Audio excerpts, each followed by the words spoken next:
وَإِذْ وَعَدْنَا مُوسَىٰ 40 لَيْلَةً، اور یاد کرو پھر جب کوہ طور پر ہم نے موسیٰ کو 40 دن کے لیے بلایا.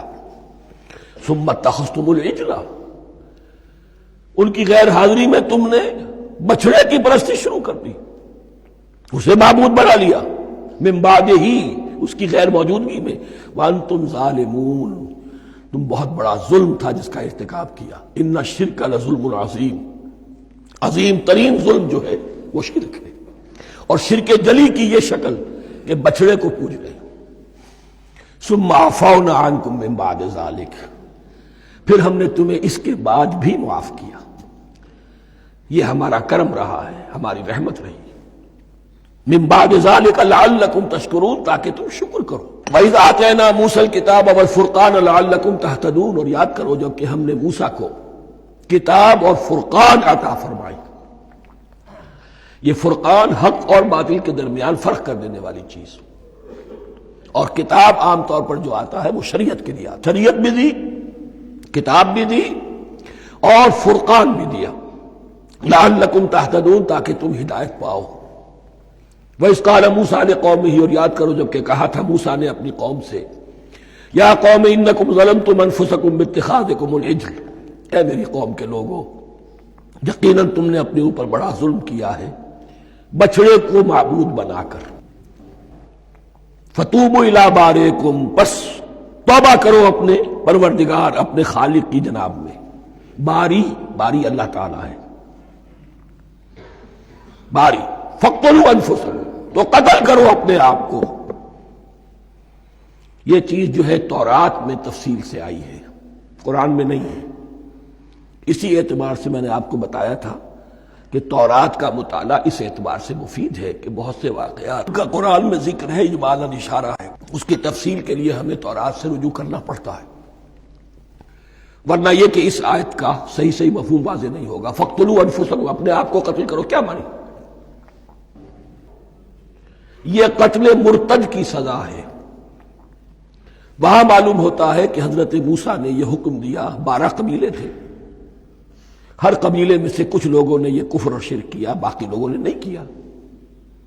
انہیں حکم دیا گیا کہ اپنے قبیلے کے لوگ ان کو قتل کریں جو ان کے قبیلے میں سے اس کفر کے مرتکب ہوئے. انفسکم سے مراد یہ اپنے قبیلے کے لوگوں کو تم قتل کرو. اس لیے کہ قبائلی زندگی جو ہوتی ہے آپ کو معلوم ہے، اس میں کوئی اور قبیلہ ہاتھ لگا دے تو قبائلی عصبیت بھڑک اٹھے گی. 70,000 یہودی قتل ہوئے. اس سے بڑی توبہ اور ممکن نہیں، اس سے بڑا پرج. کسی بھی آئیڈیالوجیکل پارٹی کے اندر پرج بہت ضروری ہوتا. کچھ لوگ آ گئے ایک نظریے کو قبول کر کے، رفتہ رفتہ نظریہ اوجل ہو گیا، کچھ مفادات، کچھ چودراہٹیں یہ مقدم ہو گئی. اسی سے جماعتیں خراب ہوتی ہیں، غلط راستے پہ پڑ جاتی ہیں، تحریکیں بھٹک جاتی ہیں. تو آئیڈیالوجیکل پارٹی، نظریاتی جماعتیں پرج کرتی رہتی ہیں کہ جو بھی ہمارے نظریے سے ہٹ گئے اب ان کو ہم کاٹ کر علیحدہ کر. یہی سے قتل مرتد. تو یہ چیز حدیث میں ہے یا پھر قرآن میں یہاں ہے. اس حوالے سے جو لوگ ہمارے ہاں بعض علماء بھی ہیں، جدید دانشور ہیں، جو قتل مرتد کی جو حد ہے اسلام میں اس کو تسلیم نہیں کرتے.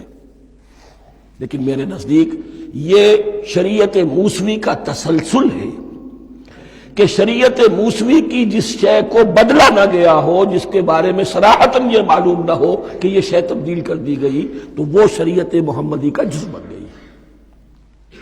زنا پر رجم کا معاملہ بھی یہی ہے.